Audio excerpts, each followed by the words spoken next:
That's right. We're live. Hey, I'm switching microphones. Just letting you know, switching microphones because we're having some issues. I know this one's doing the same thing. Hey, I'm switching back. Switching back to microphones. And, you'd think with all this stuff going on, you'd think that I'd already started drinking, but no. Actually, hey, how you doing? It's Feel Good Friday. I'm Paul Sullivan.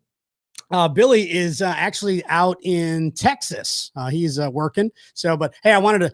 How do you like my new sunglasses, Smith? I love them. I love this. That gold tint thing going on. Yeah, but they're super reflective. Hey, all the lights. See all the lights? Yeah, I can see everything. I wanted to thank my brother-in-law, Brian Farbus. I know you can't see him. I know you can't see this, but right here it says Sam Adams on the little arm. So nice. I got those pretty sweet. So anyway, thanks to Brian for doing that. Hey, it's been a couple of weeks. I've been out on some personal stuff. I went up to Chicago, saw some friends, saw some family, things like that. But so Feel Good Friday is back, and I'm glad to be back. Did you miss me, Smith? I did. You're such a liar. I'm telling you, man. Sean Smith is so full of it. He's, I missed you. Yeah, I sure did. Stay in character, sir.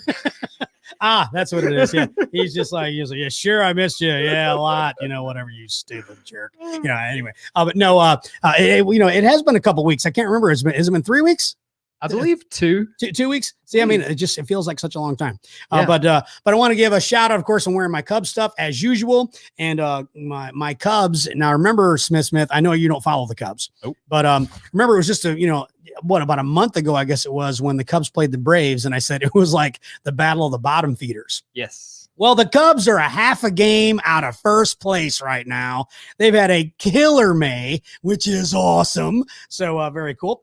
So they're back almost to the top. So that's a good thing. But again, there's my mom. I had a chance to go see my mom and my sisters and a bunch of friends from high school, and really had a good time in Chicago. So, and by the way, if I haven't said it before, I'm going to say it again. And if you've heard me say it, too bad. You're going to hear me say it again.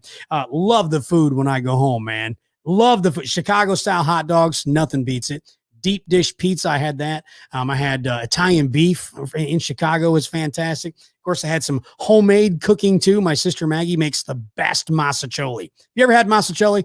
I have not. Dude, it is like, I ask for that every time I go home. She's always like, so what would you like to eat? And I'm like, why do you even ask? I ask for the same things every time. I ask for a massacholi, and then she makes this dessert. I don't even know what's in it. It's pudding pie is what I call it. It's like pudding pie. That's all I just asked for that, but it's really good. Oh, you got some massacholi in the background. But it's an incredible recipe, massacholi. My sister Maggie does a great job with that. And my sister Barb, by the way, she made, you would have liked this, Smith. She made Polynesian chicken. I always love chicken. Polynesian chicken, which I called it fancy dancy chicken. That's what I called it, because I had dinner with my great nieces, Mackenzie and Zoe, and they were like, "Oh, this is kind of like fancy chicken." I'm like, "Yeah, it's fancy dancy chicken." So we played along with that, and that was really good stuff too. So again, a lot of good stuff. My mom made rice pudding for me. So I was pretty much spoiled, is what I'm trying to say. So, even though, I was kind of sad to leave them, hey, you got to come back to work. And speaking of work, we got guys that are out on the road and working hard. I mentioned Billy and Joey. They're in Texas right now. We've also got Ty and Kirk, who are down in Texas working hard too. We've got Felipe, who is in Louisiana. We have there's another one I'm missing. Which one am I missing? And we got Captain USA, who is in Alabama. So, or I like to call him Frankie, but he goes by Captain USA if you want to get to know him. But so we got a lot of guys all over the place. Remember, if you're a car dealer or somebody who's a car dealer, if you work at a car dealership, tell your boss to give Billy Merritt Marketing a call. We can help you move some metal and sell more cars. So, Smith, we're not going to waste any more time. We're going to talk about the beer of the week. So I'll give you a little, just like a 5-second, there you go. So Paul Sullivan's beer of the week. So this is a really, really, really good beer, by the way. Brand new. First time I had it was yesterday. Which, by the way, remember we talked about UFOs. Smith. We talked about UFOs, a few weeks ago, and we were, I made it wrap around because the beer company was UFO beer, and it was the white UFO white ale or something like that, whatever it was called. So, And I looked on their website and I saw they had this summer seasonal called UFO Georgia Peach. So I was like, oh, I got to try that. So I had it yesterday. It's really good. This is, you hear the little snap. I usually have a bottle, but I have a can today. So you hear the little pop. It's a 5.1 alcohol by volume. It's really easy drinking though. This is an excellent summer seasonal. It's very light. It's kind of a hazy wheat beer, which by the way, I did learn over the weekend while I was in Chicago. I was kind of, just scrolling through Facebook, doing a little bit of research, if you want to call this research. This is the kind of research I like. I was doing a little bit of research on the company. UFO actually stands for unfiltered offering. That's what they call it, because they do unfiltered beer. So if you pour it in a glass, I'm not going to do that. But if you pour it in a glass, it's actually real hazy and it's real unfiltered. And it freaks some people out. They're like, oh, it's got little cooties in it and stuff like that. But that name kind of freaks me out, to be honest. But I mean, it's supposed to be that way. I mean, the unfiltered kind of thing, it's supposed to be that way. But so anyway, I did not bring one for Smith because he's not really a beer drinker, even though he slammed that one I brought a couple weeks ago. But anyway, so I'll cheers to Smith, who's probably has like a Monster or some energy thing. So, C4. So there it is, C4. So Purple cheers to Frost. You. Cheers. I get the feeling from his emojis that Jordan Peach would like the Georgia Peach. Hey, how about that? Jordan Peach. There you go. See, I planned that. I didn't. I swear to God. Jordan's always watching the show. So, hey, Jordan Peach, cheers to you, dude. By the way, the UFO beer, it is available in Georgia, and I know it's available up north in Chicago too. By the way, you and I have talked a little bit about the podcast. Mm-hmm. All the different people around the country, and we've had a few people in another country who've watched and posted and commented and things like that. And I talked to several of my northern friends, my Yankee friends, if you will, up north in Chicago. And it was kind of funny because I had several people that are like, well, because they told me that they watched the show. They're like, oh, I love watching Feel Good Friday. It's so fun. Da, da, da. And I said, how come you never comment? Kind of throwing them under the bus. Yeah. And they're like, well, because, I'm like, if I comment, then you're going to like call me out and I might be at work or something. So Sheila, if you're at work right now, I'm calling you out. Sheila, Terry, Amy, Christy, all those girls that said that they watch the show, but they don't comment. So you guys can comment out too, anyway. Yeah, I'm going to call them out. Mark, Beth.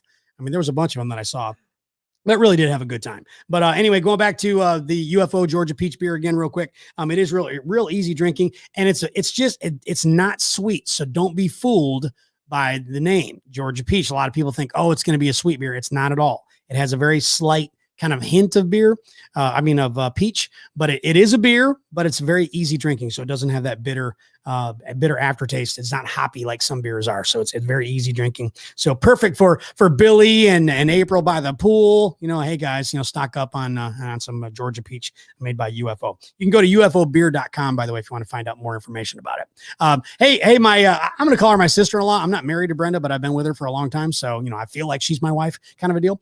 So Karen says, hey, so my sister-in-law, Karen Whitaker Gould, hello to Karen. Who, by the way, and again, even though we're not married, I'm still going to call her my niece.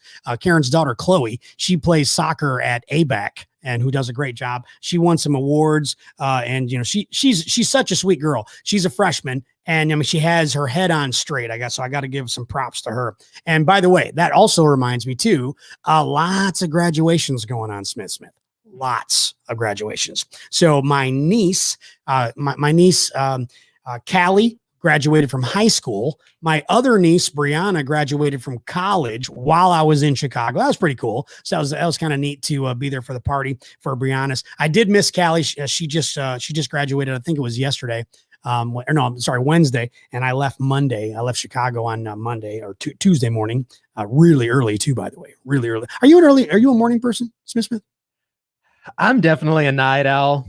So to be honest, I think a big part of that is because I love that moment when everyone else in the house goes to bed and I'm like, okay, I can just like write music uninterrupted for hours on end. And so now when you're writing music in the house, so do you have a soundproof room or do you wear headphones when you're doing music? I mean, how do you do that? I wear headphones when I'm mixing. If I'm writing, I usually just have the speakers on. I don't know where I picked this up from, but I remember someone getting one of those Q&A questions like, do you prefer to write with the headphones or the speakers? Mm-hmm. And they pretty much just said, use whatever makes you feel the most like badass, Well, you know, as you're writing. yeah. And It's weird now when you're listening to music. Do you prefer listening to it, out loud in speakers or wearing headphones?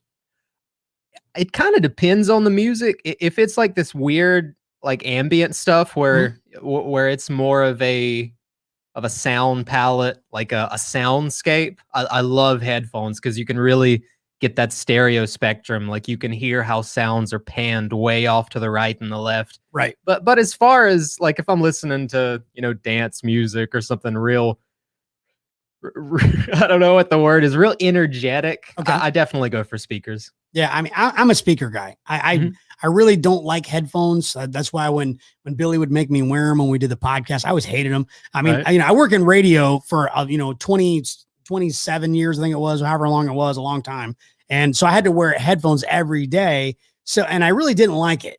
I mean, again, when you're on the radio, you have to wear headphones. You have no choice. But as soon as I would turn the microphone off, I'd strip the headphones off and I'd turn the speakers up, in the studio. I think it sounds different. I agree with you. Now there are certain ones like bands, like I would say like Pink Floyd, for example, listening to them in headphones is a completely different experience than just, listening to them in speakers. Yeah. So there are a few, but for me, I'm with you. I mean, for the most part, I listen to them in speakers, things like that. So if you're writing music and you're using the speakers, can your parents hear you? No, and the room isn't totally soundproof, but I have done little things, like I made drape covers around the actual door and then sort of stuff the bottom. At one point, I did have the sort of rigged version where you would like take cardboard and stick, what do you call those? Not plastic cups, but the styrofoam cups. I know some. Yeah. And alternate. Yep. Yeah, I done that for a while, but I think I realized over time. Maybe it's just because we have like 8-inch thick walls, but even when I turn it up pretty high, unless I've got it on like 50 out of 100, they can't really hear it. So you had like the poor man's soundproofing. Yes, basically. For a while. Now were you using like McDonald's cups that you'd like had a Coke in and then you just reused it? No. I actually went out and bought like a big plastic bag of them. Ah, okay. I had plenty of cardboard lying around. So. I thought maybe you'd go to the McDonald's drive-through and like order two and then go, can I get a cup carrier? Because you can use those cardboard cup carriers for that too. So pretty funny stuff. So all right. So what have you been doing lately since I've been gone? Have you written any new material? Yeah, well, I just dropped another one of those like ambient drone pieces. Did you pick it up after you dropped it? Oh, there it is. That's a dad joke. I like it. I finished that up. I've got one more similar to that, about 20 minutes long. That is, I don't know. It's probably 50% complete. And my main focus right now is just a script for the other channel. I got about 4 pages of the actual script written out, and then I got about 8 pages of notes. And it's just like a show analysis.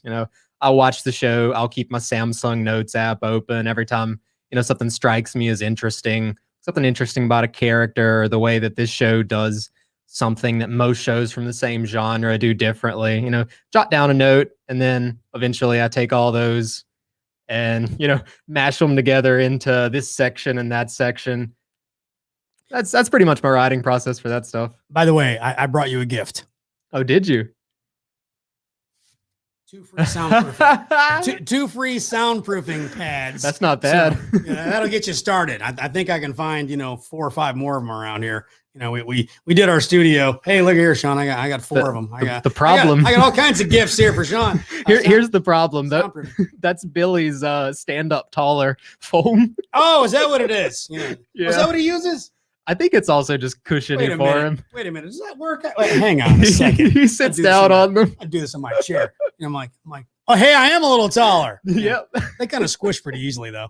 Yeah. So I don't really think that's probably a smart move on my part. He's got some books and stuff. Billy's got all kinds of stuff here on the table that you can't really see. So like I can use these. I can sit on the books. Hey, now look at there. Look at there. Putting those books to good use. Even though Billy reads them, I'm using them as a little booster seat here in the studio. Hey, hello to Candace Smith. Also Jonesy Jones, who said, "Hey, look, we're getting started early." See, they were getting we were running a little bit late there for a while. Yeah. You know, it would be like, 7 minutes after, and we're just kicking off the show. So yeah, I was revved up and ready to go, Jonesy. Which, by the way, miss you, dude. Jonesy, who used to work with us, and now he's because he was one of our road warriors. He'd go out and he'd go all over the country, so he was traveling a lot. So he decided to stay closer to his family. He took a different job so that he could stay close. And we respected that, but we sure do miss him. So have yourself a great weekend, Jonesy, and good to hear from you virtually, if you will. But we'd love to see you too sometime. So stop on by the office. Hey, so we got do you have a big weekend, set up and ready to go for Memorial Day? Do you do something? It's kind of like the unofficial summer kickoff. You know what I mean? I honestly don't. I was just planning on working on stuff, to be honest. That's pretty Working much on it. stuff. I mean, music analysis videos. I need to put together like the portfolio. I've been working on a lot of commissions lately, but I pretty much cleared everything out for the moment. So I've got plenty of free time right now. Wait a minute. What you said you've been working on commissions? Yeah. Is that what you said? Mm-hmm. Well, all right. You got to give me the definition. Well, I mean, just I don't want to say contractual work, because I mean, it's not like I've been writing up contracts, but just, little odd jobs, make a beat for this guy, make a logo for this transport company.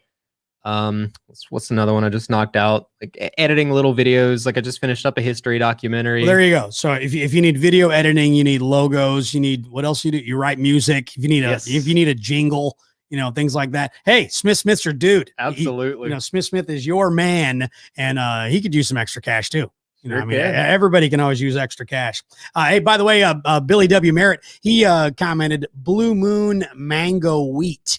Now, I have not had the Blue Moon Mango Wheat, but Billy, I'm telling you, dude, the Georgia Peach here, UFO, you definitely got to get some of this for you in April. Well, that would be, in case April's mom's watching, that would be if April drank. We got to kind of play it safe in case April's mom's watching. Also, while I was in Chicago, this is a huge thing. I did not bring any, so because I was afraid that I would have to share them, and I was kind of selfish about these. There is a little, I guess it's I don't know, it's not really a tart dessert. I'll say it's a dessert, but it's called a nut cup. All right, have you ever heard of it, Smith? Afraid not. Heard of it? Okay. Go online. I'll talk about it for a minute. I know, hard to believe I can just talk for a minute or two, but I'll talk about it for a minute or two. But she's not my aunt. She's actually my brother-in-law, Brian's aunt. But I've known her for a long time because my sister's been married to Brian for a long time. So I just call her Aunt Sandy all the time. Well, Aunt Sandy, look up the recipe for nut cups. Okay, and it's 2 words, nut cups. They're in the middle. You can see that one, like kind of in the middle of your screen. You can't see it off camera, but Smith, so you can kind of see that. Also having a lot of just cups. yeah. So, nut cups, but they're sort of, to kind of put it into perspective so that people can kind of understand what it is. Think of a mini pecan pie. Yeah. By the way, you'll notice that I said for this show, because I'm in the South, it's a mini pecan pie instead of pecan. If I was in the North, when I was up North, I was like, yeah, pecan pie. That's what I'd be saying. Yeah. But I can adjust and adapt. We learned that in 2020. So now that it's 2021, I got it easy. It's just simple.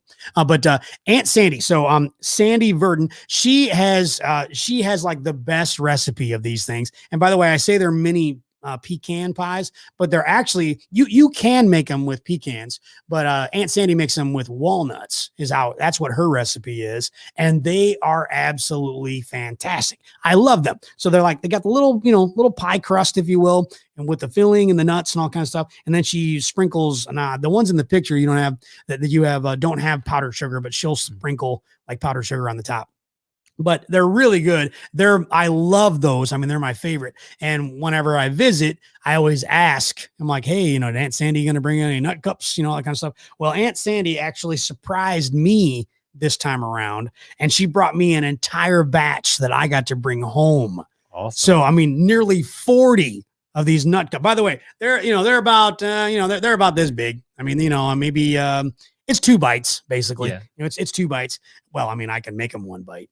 Of course. But they're supposed to be, I think, 2 bites. Like half the size of a cupcake, right? Actually a little smaller. A little smaller. Yeah, it's a little bit smaller.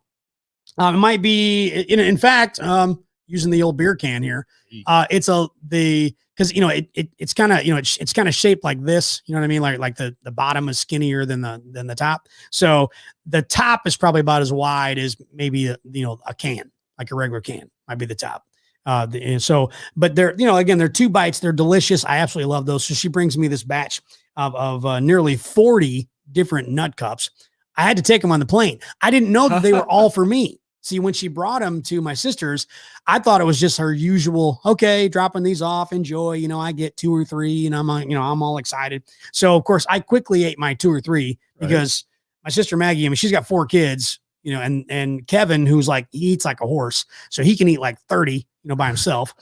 So I quickly ate my 3 before they were gone. Well, then as I threw them down my throat, and I have to be honest, I didn't really enjoy them as much as I should have, because I was eating them very quickly before they were gone. Well, then I realized no one else was eating any. And then my sister Maggie told me, she's like, oh, no. These are all for you. I'm like, what? Wait a minute. Whoa. Hang on. I'm like, every single one of those, you guys can't touch them. She's like, that's right. They're all for you. Aunt Sandy said that nobody's supposed to touch them. I even offered some to some of my nieces and nephews and they said no. Wow. So, I was pretty impressed. So I got to take nearly 40 because again, I ate a few, when I was at my sister's. So I brought back about 30 probably by the time I was on the plane.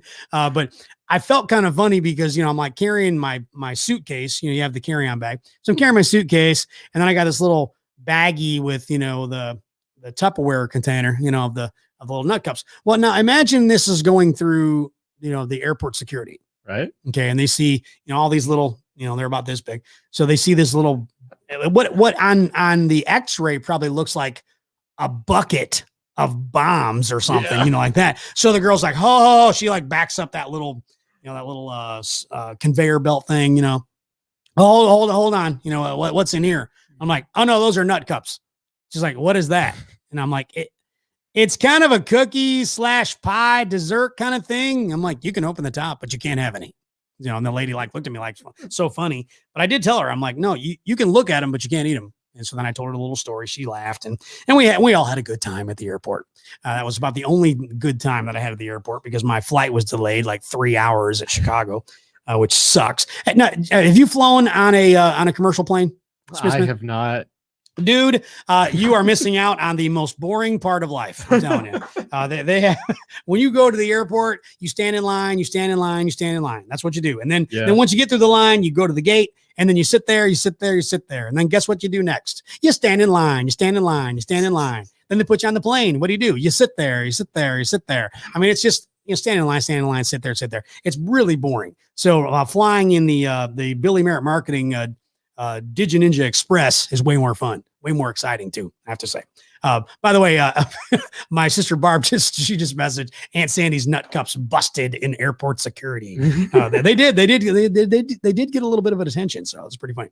And by the way, my mom did share that I shared 3 with her. I did, I gave her a few. As you notice, I got about 40. Yeah, I gave her less than 10%. I'm like, I love you, Mom, but these are for real. So I don't get these very often. So I brought them home. And then Brenda, my, sort of wife, I'm just going to call her sort of wife now. Cause like, you can't say partner, cause when you say partner, if you don't say the person's name, and I'm not saying there's anything wrong with it, but then people think you have, a gay partner. I'm like, no. And so it's very confusing. The whole thing's just very confusing. So I'll, Brenda, my sort of wife, I'll just say that. She actually had a couple. I was, I allowed her to eat a few, but they are really, really good. If you know anybody that's a good baker, have them look up that recipe for nut cups. They're fantastic. So, all right. When I was in Chicago too, also I got a chance to listen to some radio stations that I don't get a chance to listen to. Obviously listening in Georgia, I can listen to them online, but I don't do that. So I was, cruising around, and there's a few radio stations in Chicago that I like. And one of them is, they call it The Drive. It's 97.1 The Drive, Chicago's classic rock. So I could probably pull off the announcer voice if I wanted. Chicago's classic rock, like that kind of stuff. But so I was listening to The Drive, and it was just kind of weird because here where we live, there's very few radio stations, so you don't have a lot of variety. Chicago, you go like every point one. There's a station. So there's a lot of variety. But I was listening to The Drive, and one of the songs that popped up when I first got into Chicago was Loverboy, Everybody's Working for the Weekend. Okay. So that's why I chose this as our classic rock revisit. Now, of course, you hear the song Everybody's Working for the Weekend all the time. If you listen to radio at all on classic rock, they play it a lot. But this album, Get Lucky, that came out in 1981. So what is that?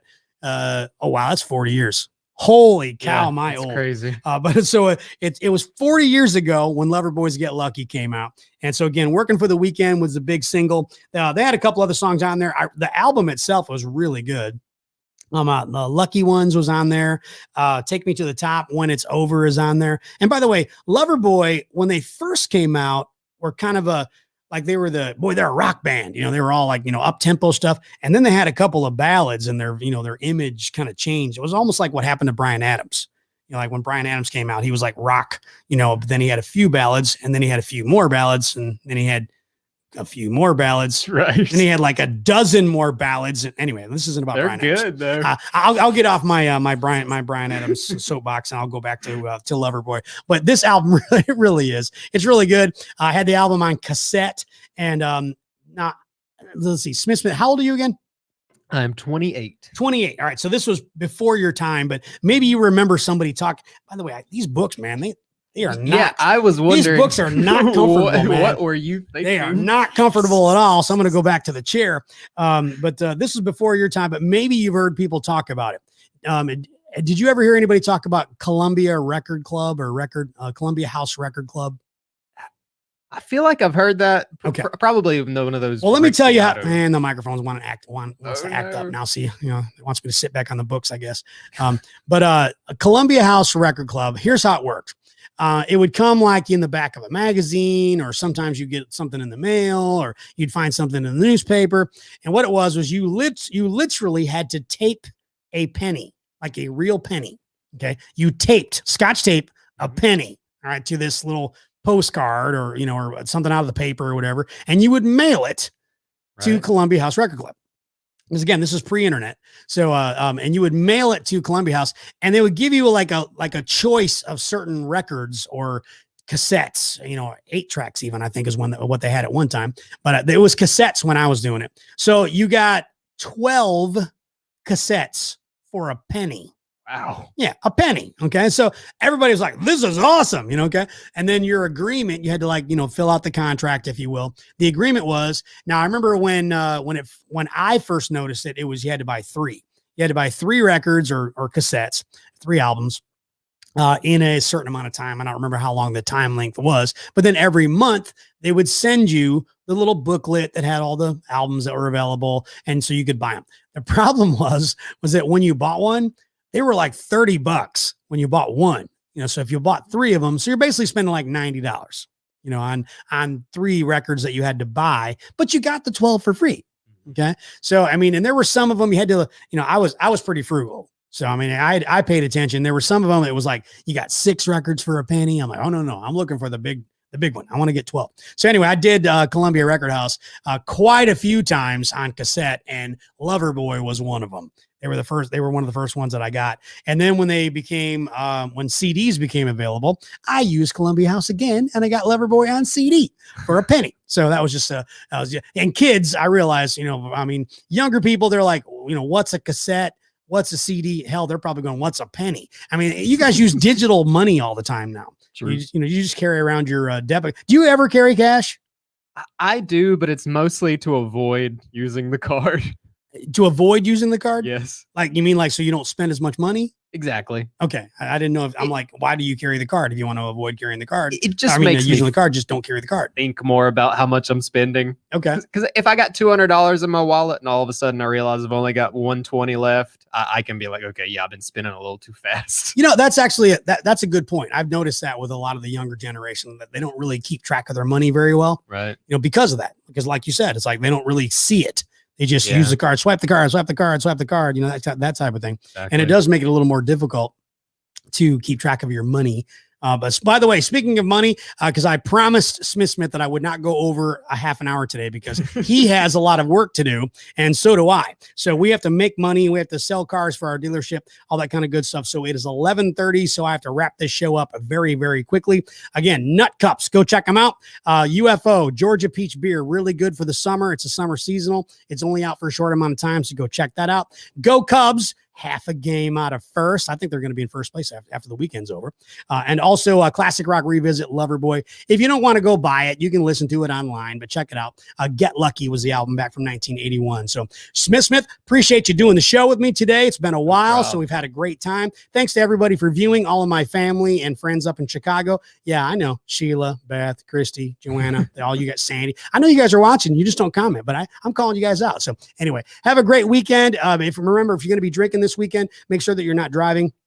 And that's anytime, not just this weekend. And have yourself a great weekend and a safe weekend. We'll talk to you next Friday on Feel Good Friday. See ya.